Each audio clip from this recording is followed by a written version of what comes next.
पिया बनवा में बड़ा दुख सहना पड़ी। पिया बनवा में बड़ा दुख सहना पड़ी।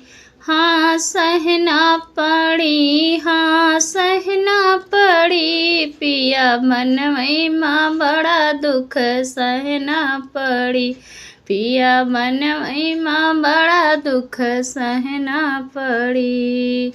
ओही हो बनवा में भूख बड़ी लागे। ओही हो बनवा में भूख बड़ी लागे। पिया सुखली भौरिया खाना पड़ी। पिया बनवई माँ बड़ा दुख सहना पड़ी। पिया बनवई माँ बड़ा दुख सहना पड़ी।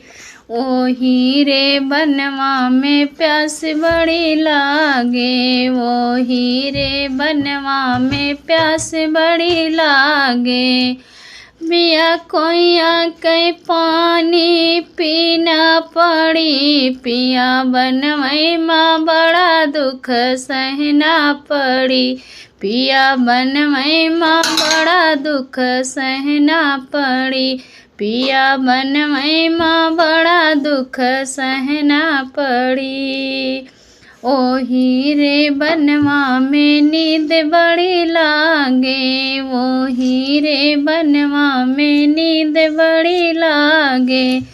पिया कुश के चटैया पे सोना पड़ी। वही बनवई माँ बड़ा दुख सहना पड़ी। पिया बनवई माँ बड़ा दुख सहना पड़ी।